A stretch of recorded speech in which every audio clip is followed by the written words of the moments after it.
Hello दोस्तों, कैसे हैं आप लोग। आप सभी का आज की इस वीडियो में एक बार फिर से बहुत बहुत स्वागत है। आज की इस वीडियो में हम देखेंगे सीटेट दिसंबर 2022 के लिए जो क्लासेस चल रहे हैं उसमें हमारी आज की क्लास होगी अभिवृद्धि और विकास के लिए। अभिवृद्धि से आप कंफ्यूज मत होइएगा, वृद्धि को ही अभिवृद्धि भी कहते हैं।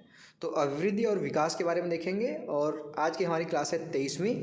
इसी तरीके से कंप्लीट मैं 22 क्लासेस आपकी ले चुका हूँ। कंप्लीट आपको एक साथ अगर आप लोगों को कंटेंट चाहिए तो आप व्हाट्सएप नंबर पे व्हाट्सएप करिएगा, मैं आप लोगों को एक साथ सारे कंटेंट दे दूंगा पीडीएफ फॉर्म में। वहाँ से आप आराम से पढ़ सकते हैं जब भी चाहें, या फिर आप लोग रोशन की क्लास यूट्यूब चैनल से जुड़ भी सकते हैं। यहाँ पे मैं आप लोगों की फ्री में सीटेट की पूरी क्लासेस ले रहा हूँ। रोशन की क्लास यूट्यूब चैनल को सब्सक्राइब कर लीजिए, जिससे मैं आप लोगों के लिए जो भी क्लासेस ले चुका हूँ या फिर जो भी क्लासेस लेने वाला हूँ उनकी नोटिफिकेशन बिल्कुल फ्री में आप तक पहुँचती रहे। और वीडियो अच्छी लगे तो प्लीज़ वीडियो को लाइक करिएगा, अपने दोस्तों के साथ इस वीडियो को शेयर करिएगा और कमेंट बॉक्स में कमेंट करके ज़रूर बताइएगा कि आप लोगों को वीडियो कैसी लगी। तो देर नहीं करते हैं दोस्तों, चलिए शुरू करते हैं आज का टॉपिक। सभी को पता होगा वृद्धि और विकास होता क्या है अगर बीएड किए हुए हैं, बीटीसी किए हुए हैं, लेकिन इसमें से इम्पॉर्टेंट क्या है आपके एग्जाम के लिए। सीटेट की तैयारी अगर आप कर रहे हैं तो उसमें क्या पूछता है क्वेश्चन। टॉपिक तो सबको पता होता है कि वृद्धि और विकास काफ़ी इंपॉर्टेंट टॉपिक है, जिसमें से आपके 3-4 नंबर के क्वेश्चन आते हैं। लेकिन वो क्वेश्चन क्या है, वो क्वेश्चन भी मैं लास्ट में दिखाऊंगा। जैसे सब टॉपिक में दिखाता हूँ, सभी टॉपिक में लास्ट में क्वेश्चन भी दिखाऊंगा कैसे क्वेश्चन आते हैं।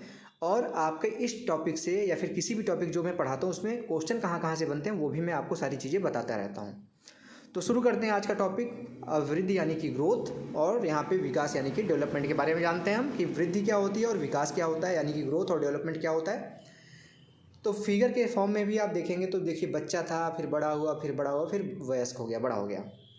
और विकास की तरफ यहाँ पे देखिए एक आदमी का ये माइंड टाइप का ये छपा हुआ है, उससे भी आप समझ सकते हैं कि विकास जो होता है हमारी ये मानसिक, सामाजिक या फिर संवेगात्मक जो बदलाव होते हैं हमारे अंदर, जो गुण विकसित होते हैं उनको हम एक तरह से मोटे मोटे भाषा में कह सकते हैं विकास। और जो हमारी जो शारीरिक यहाँ पे बनावट इंक्रीज होती, जैसे हमारे हाथ पैर बड़े हो गए, हमारे बाल बड़े हो गए, हमारे यहाँ पे मूछें आ गई, तो ये सारी क्या है चीज़ें, ये विकास यहाँ पे वृद्धि का एक लक्षण है। वृद्धि को हम क्या कहते हैं, देख सकते हैं मोटे में, अगर सिंपल सी भाषा में बोले आपको तो वृद्धि जो होता है यहाँ पे देखिए लिखा भी हुआ है, वृद्धि का अर्थ बढ़ना या फैलना होता है।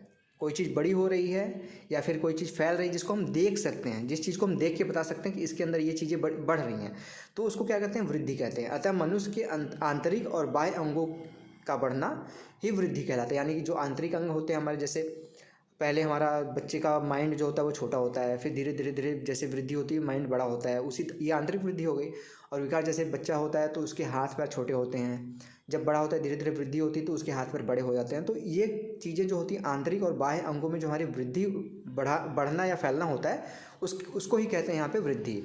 वृद्धि शारीरिक रचना और शारीरिक बदलाव की ओर संकेत करता है। ठीक है, जो हमारी शारीरिक संरचना है उसमें बदलाव हो या फिर शारीरिक जो कुछ चेंजेस हो रहे हैं उसी को हम कहते हैं, वही संकेत करता है हमारी वृद्धि की तरफ। और दूसरी तरफ अगर हम विकास की बात करें तो विकास क्या होता है, इसके अंतर्गत प्रत्येक जो शारीरिक होती हैं, जो वृद्धि होती है वो तो विकास के अंदर आता ही आता है, उसके साथ ही साथ मानसिक, सामाजिक और संवेगात्मक जो बदलाव होते हैं जो हमारे गर्भकाल से, जैसे बच्चा माँ के पेट में है तब से ही, आपसे कई बार क्वेश्चन पूछ चुका है ये सीटेट में और यूपी टेट में भी, कि बालक का विकास कब प्रारंभ हो जाता है, तो गर्भ से ही प्रारंभ हो जाता है। जब वो गर्भ में जाता है तो वहाँ से बालक का, बच्चे का विकास शुरू हो जाता है और वो निरंतर जब तक मृत्यु नहीं होती तब तक चलता रहता है। यानी कि विकास एक निरंतर चलने वाली प्रक्रिया है। ठीक है, आपको वृद्धि और विकास में अंतर समझ में आ गया क्या क्या होता है। अब इसके बाद यहाँ पे देखेंगे इनके कुछ विशेष जो अंतर हैं, जो एग्जाम में डायरेक्ट लाइन पूछ लेता है, वो देखते हैं। तो पहला यहाँ पे देखेंगे, इस तरफ वृद्धि के बारे में देखेंगे, इस तरफ विकास के बारे में देखेंगे। वृद्धि एक निश्चित समय तक होती है, जैसे आपके हाथ पैर या आपकी हाइट ही है, लंबाई है, क्या वो जीवन जब तक आप मरते नहीं तब तक बढ़ती रहती है? ऐसा तो है नहीं। नॉर्मल इंसान की जो लंबाई होती है 5 feet, 5.5 feet, 6 feet, 6.5 feet, 7 feet, इतना जाके रुक जाती है। यानी कि एक एज होती है 15 साल 20 साल तक, वो उसकी जो वृद्धि होती है हाइट की या फिर कोई किसी भी अंग की, उतना जाता है, फिर वो उस समय के बाद रुक जाता है। लेकिन विकास क्या होता है, जीवन पर्यंत चलता रहता है। यानी कि वो हमेशा गर्भकाल से लेकर जब तक आपकी मृत्यु नहीं होगी आपका विकास होता रहेगा किसी न किसी पक्ष में।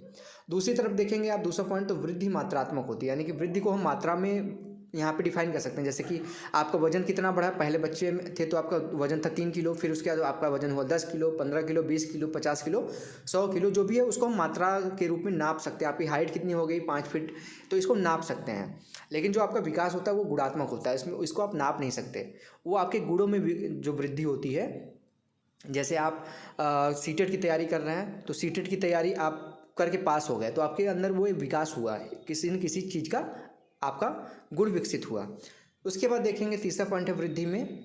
वृद्धि में केवल शारीरिक परिवर्तन होते हैं, ठीक है। लेकिन विकास में क्या होता है, वृद्धि में शारीरिक परिवर्तन, जैसे आपको मैं बता दिया कि हाइट में वृद्धि हो गई, इंक्रीज हो गया हाइट, आपके बोलने की जो वो है क्या कहते हैं, दांत है आपके 32 दांत आ गए, आपके बाल सफ़ेद होने लगे। ये एक तरह से वृद्धि का एक लक्षण है। और दूसरी तरफ विकास में शारीरिक तो होता ही है, जो ये सारी चीज़ें वृद्धि में हो रही हैं वो तो होता ही है, साथ में मानसिक और व्यवहारिक परिवर्तन भी आपके अंदर विकसित होते हैं यहाँ पे।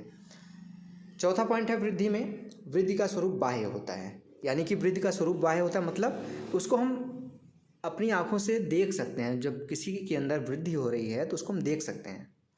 जैसे कि किसी अनपढ़ आदमी से पूछेंगे वृद्धि और विकास, तो उसको लगेगा कि दोनों तो एक ही चीज़ है। लेकिन अगर आप स्टूडेंट हैं बीएड के या फिर बीटीसी के, या फिर आप सीटेट की तैयारी कर रहे हैं, मेरी क्लासेस देख रहे हैं, तो आपको इतना पता होगा कि वृद्धि और विकास लगभग एक ही शब्द है, लेकिन एक उसके अर्थ अलग अलग हैं।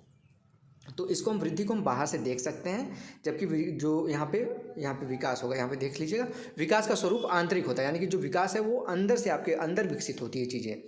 आपके अंदर कोई गुण विकसित हुआ तो वो तो बाहर दिखेगा नहीं जब तक आप उसको एक्सप्रेस नहीं करेंगे, लेकिन वो क्या है, आपके अंदर विकसित हो चुका है, वो अंदरूनी तरीके से वो विकसित हुआ है। लेकिन जो वृद्धि होते हैं वो आपके हाथ बड़े हो रहे हैं तो आप बाहर से कोई देख सकता है।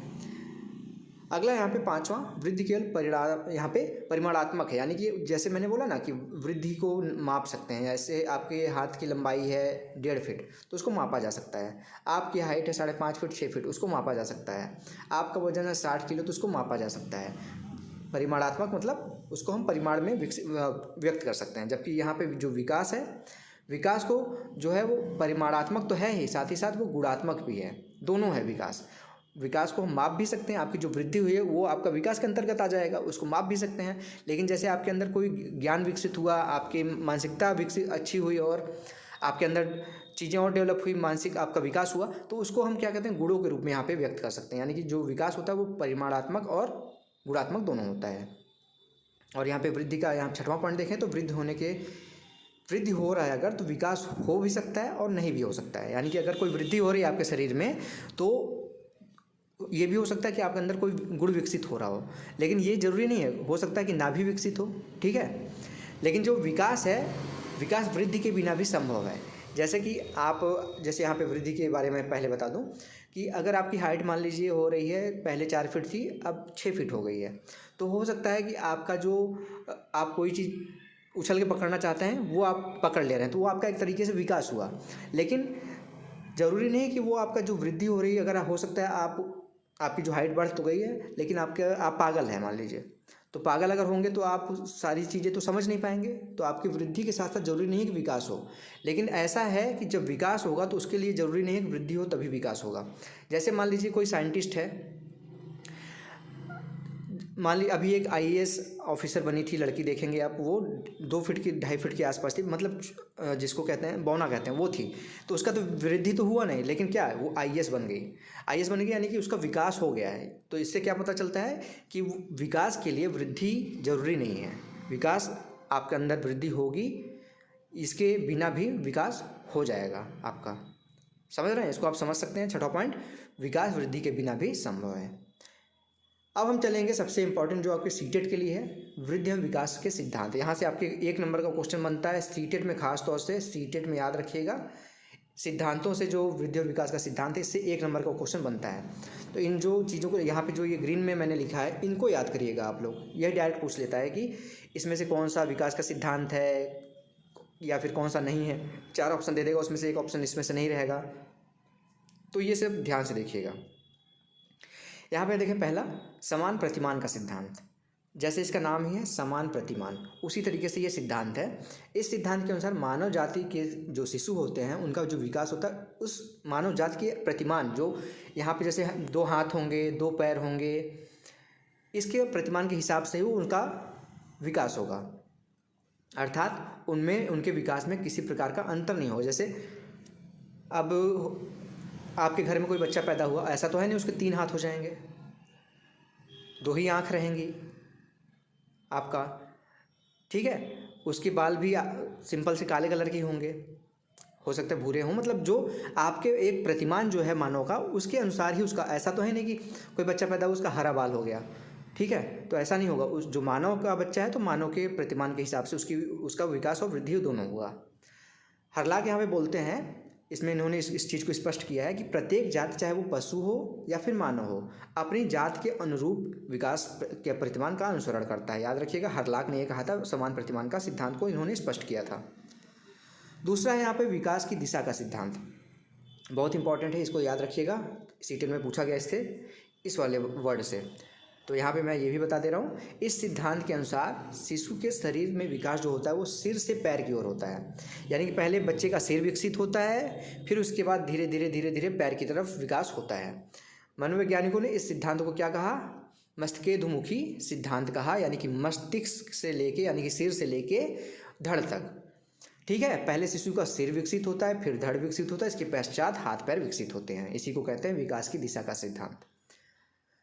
तीसरा सिद्धांत है निरंतर विकास का सिद्धांत, यानी कि जैसे इसका नाम है निरंतर, यानी कि विकास क्या कहा गया है कि वो हमेशा अविराम चलती रहती है। विकास जो होता है मनुष्य में जीवन पर्यंत, गर्भकाल से लेकर मृत्यु तक निरंतर चलती रहती है। यही यहाँ पे बताया, स्किनर ने इसको बताया है, विकास प्रक्रियाओं की निरंतरता का सिद्धांत केवल इस तथ्य पर बल देता है कि विकास अविराम गति से निरंतर चलता रहता है। बस यहाँ पे एक चीज़ ध्यान दीजिएगा, विकास की गति बराबर हमेशा एक स्पीड सेम नहीं होता, विकास की गति कभी तेज होती है, कभी धीमी होती है, बस इस चीज़ को ध्यान रखिएगा। चौथा विकास का सिद्धांत है यहाँ पे सामान्य से विशिष्ट प्रतिक्रियाओं का सिद्धांत, यानी कि पहले कोई चीज़ बालक है उसको सामान्य जानकारी होती है, फिर विशिष्ट जानकारी होती है। इसका यही कहना क्या मतलब है, यहाँ पे देखिए लिखा भी हुआ है। इस सिद्धांत के अनुसार विकास के समस्त पक्षों में बालक पहले सामान्य प्रतिक्रिया करता है, बाद में विशिष्ट प्रतिक्रिया करता है। उदाहरण के लिए यहाँ पे देखेंगे आप, किसी वस्तु को प्राप्त करने के लिए सामान्य रूप से केवल हाथ ही नहीं बल्कि पूरा अंग, पहले वो जैसे बच्चा लेटा हुआ है तो उसको कोई आप सामान देंगे ना तो वो पलट के आएगा आपकी तरफ पूरा पकड़ने के लिए उस चीज़ को। लेकिन जब वही बालक बड़ा हो जाता है तो क्या करता है, आप कोई चीज़ पकड़ाएंगे तो वो पूरा शरीर लेके नहीं आएगा आपको उस चीज़ को पकड़ने, बस वो अपना हाथ फैला देगा, ठीक है। इसी को कहते हैं आपका सामान्य से विशिष्ट, यहाँ पे विशिष्ट प्रतिक्रिया का सिद्धांत। पांचवा है एकीकरण का सिद्धांत। एकीकरण का सिद्धांत नाम से ही है, सारी चीज़ों को एकीकरण करना, यूनिटी में ले आना। बालक पहले संपूर्ण अंग को, फिर अंग के भाग को चलाना सीखता है। जैसे पहले वो बालक क्या करता है, हाथ हिलाना शुरू करता है, फिर जब हाथ हिलाना सीख जाता है उसके बाद हाथ की उंगलियां अपना हिलाना शुरू करता है। इसी को यहाँ बताया गया है, पहले अंग को फिर अंग के भागों को चलाना सीखता है, उसके बाद वह उन भागों में एकीकरण करना सीखता है। यानी कि पहले वो हाथ चलाना सीखता है, हाथ पैर हिलाता है, फिर हाथ की उंगलियां हिलाता है, फिर उसके बाद क्या करता है, उन दोनों में यूनिटी ला देता है। हाथ और हाथ की उंगलियां दोनों साथ में वो एक साथ चलाना शुरू करता है। पहले देखिए यहाँ पे लिखा गया है, पहले पूरे हाथ की उंगली, पहले पूरे हाथ को, फिर उंगलियों को, और फिर हाथ उंगली और उंगलियों दोनों को एक साथ चलाना सीख जाता है। छठवां है व्यक्तिक अंतर का सिद्धांत। व्यक्तिक अंतर का सिद्धांत यानी कि इस सिद्धांत में बालकों का विकास अपने व्यक्तिगत विभिन्नताओं के अनुसार होता है।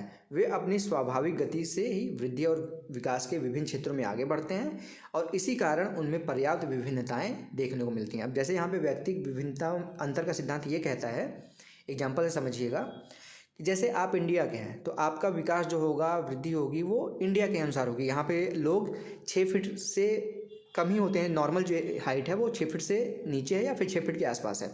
लेकिन आप जाएंगे और यहाँ के लोग जो हैं वो कहा जाता है गेहुआ कलर के, यहाँ पे जो विशेष जो इंडियन का कलर है वो गेहुआ है। लेकिन आप देखेंगे कि अमेरिका के लोग हैं या फिर कहीं वैसे यूरोप के कंट्रीज़ के देखेंगे लोग तो वो गोरे गोरे ही होते हैं। तो उनका जो विकास है वो उनके अनुसार होगा, जो इंडिया के लोग हैं उनका विकास उनके अनुसार होगा। यानी कि व्यक्तिगत विभिन्नता यहाँ पे पाई जाती है कि जिस जगह पे आप पैदा होंगे, इसी चीज़ से आपको पता चलेगा वातावरण का जो वृद्धि और विकास पे वो असर पड़ता है। इसी कारण से यहाँ पे कहा जाता है कि वातावरण के और वंशानुक्रम का यहाँ पे काफ़ी ज़्यादा प्रभाव पड़ता है वृद्धि और विकास दोनों पे। तो यही यहाँ पे व्यक्तिगत अंतर का सिद्धांत यही कहता है। सातवां सबसे इम्पोर्टेंट आपके सीटेट के लिए, वर्तुलाकार बनाम रेखीय प्रगति का सिद्धांत, ये वर्ड याद रखिएगा। वर्तुलाकार को कहते हैं स्पाइरल, बनाम रेखीय प्रगति यानी कि लीनियर और स्पाइरल। इस तरीके से आपने स्पाइरल बॉन्ड देखा होगा, कॉपी लेते होंगे उसमें नोट्स बनाने के लिए, उसमें स्पाइरल इस तरीके से बंधे रहते हैं, इसी को कहते हैं स्पाइरल। ये कहने का मतलब ये है कि बालक का जो विकास होता है लंबवत सीधा ना होकर वर्तुलाकार होता है। वह एक सी गति में सीधा चलकर विकास को प्राप्त नहीं करता, बल्कि बढ़ते हुए पीछे हटकर अपने विकास को परिपक्व और स्थायी बनाते हुए वर्तुलाकार आकृति में की तरह आगे बढ़ता है। यहाँ पे कहने का ये मतलब है कि जो बालक का विकास होता है वो इस तरीके से लीनियर बढ़ता नहीं रहता। जो बालक का विकास होता है वो इस तरीके से बढ़ता है, फिर घटता है, फिर बढ़ता है, फिर घटता है, फिर बढ़ता है, फिर घटता है, इस तरीके से होता है। कभी तेज विकास होता है, कभी स्लो विकास होता है। इसका कहने का मतलब ये है। 8वां है परस्पर संबंध का सिद्धांत। विकास के सभी आयाम जैसे शारीरिक, मानसिक, सामाजिक, संवेगात्मक आदि एक दूसरे से परस्पर संबंधित हैं। इसमें से किसी भी एक आयाम में होने वाला विकास अन्य सभी आयामों में होने वाले विकास को पूरी तरह प्रभावित करने की क्षमता रखता है। इसका कहने का मतलब है परस्पर संबंध का सिद्धांत कि अगर कोई शारीरिक विकास हुआ तो आपके मानसिक और सामाजिक विकास में भी वो मतलब प्रभाव डालेगा। शारीरिक विकास नहीं हुआ तो आपके जो मानसिक और सामाजिक विकास है उस पर वो फिर भी वो फर्क डालेगा। जैसे कोई बच्चे का शारीरिक विकास नहीं हुआ तो वो समाज में समायोजन नहीं कर पाता है, उसको लोग हंसी का पात्र समझते हैं। ऐसा नहीं करना चाहिए, वो भगवान की देन है सब कुछ। लेकिन ये चीज़ यहाँ पे कहने का मतलब है कि परस्पर संबंध का सिद्धांत यही कहता है कि कोई एक फील्ड में अगर आप विकसित हो रहे हैं तो वो दूसरे फील्ड में उस विकास को, वो विकास जो हुआ है वो दूसरे फील्ड में आपके विकास को प्रभावित जरूर करेगा। तो ये था दोस्तों आज का पूरा 8 सिद्धांत मैंने बता दिया। अब एग्जाम में जो आपके प्रश्न आए हैं वो देख लेते हैं। यही देखिए, सर्पिल बनाम रेखी यानी कि स्पाइरल वर्सेस लीनियर जो वृद्धि होती है, यहाँ पे ग्रोथ होता है का सिद्धांत जो है वो किससे संबंधित है? तो वृद्धि और विकास से संबंधित है आपका। ठीक है। दूसरा प्रश्न है, वृद्धि के संबंध में कौन सा कथन सत्य है? वृद्धि के संबंध में कहा जाता है कि संख्या और आकार में जो यहाँ पे बढ़ना, इसी को कहते हैं वृद्धि। संख्यात्मक भी आप कह सकते हैं कि संख्या में भी वृद्धि होती है और यहाँ पे आकार में भी वृद्धि होती है, उसी को कहते हैं।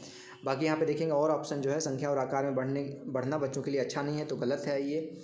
उपरोक्त दोनों, जब ये नहीं होगा तो उपरोक्त दोनों भी नहीं होगा। और वृद्धि किसी व्यक्ति के जीवन में आजीवन चलती तो ये भी नहीं होता, एक निश्चित समय के बाद रुक जाती है। तीसरा क्वेश्चन है, बालकों में वृद्धि और विकास में क्या शामिल है? तो बालकों में वृद्धि और विकास दोनों दिया गया है, यानी कि मात्रात्मक एवं गुणात्मक परिवर्तन दोनों शामिल है इसमें। चौथा क्वेश्चन है, निम्नलिखित में से कौन सा वृद्धि और विकास का सिद्धांत नहीं है? तो यही देखिए मैंने बोला था कि इस टाइप से क्वेश्चन आपके सीटेट में आता है। तो आपको सभी जो सिद्धांत मैंने बताया उसका नाम याद रहना चाहिए। समीप दूर, यहाँ पे दूराभिमुख का सिद्धांत, अंतर संबंध का सिद्धांत, व्यक्तिगत विभिन्नता का सिद्धांत, ये तीनों है। लेकिन ये कोई सिद्धांत नहीं था कि वृद्धि और विकास की दर एक समान होती है, ये सिद्धांत नहीं है, ये बताया गया है। तो ये आपका आंसर हो जाएगा क्वेश्चन का, क्योंकि ये पूछा गया नहीं है। पांचवा क्वेश्चन देखते हैं। कहा जाता है कि विकास एक कभी न खत्म होने वाली प्रक्रिया है। निम्नलिखित में से कौन इसे परिभाषित करता है? तो विकास कभी न खत्म होने वाली प्रक्रिया यानी कि निरंतर चलने वाली प्रक्रिया, यानी कि निरंतरता का सिद्धांत इसको परिभाषित करता है। तो दोस्तों ये था आज का वीडियो। अगर आप लोगों को आज की वीडियो पसंद आए तो प्लीज़ वीडियो को लाइक करिएगा, अपने दोस्तों के साथ इस वीडियो को शेयर जरूर करिएगा, जिससे उनकी भी हेल्प हो सके। और डेली बेसिस पे सीटेट, यूपीटेट और कंप्लीट टीचिंग एग्जाम की तैयारी करने के लिए रोशन की क्लास यूट्यूब चैनल से जुड़ जाइए, बिल्कुल फ्री है। नीचे लाल कलर का सब्सक्राइब बटन, उस पर क्लिक करके सब्सक्राइब कर लीजिए, साथ ही साथ बेल आइकन को दबा के रखिए। तो मिलते हैं दोस्तों नेक्स्ट वीडियो में, तब तक के लिए आप सभी का बहुत बहुत धन्यवाद। जय हिंद, वंदे मातरम।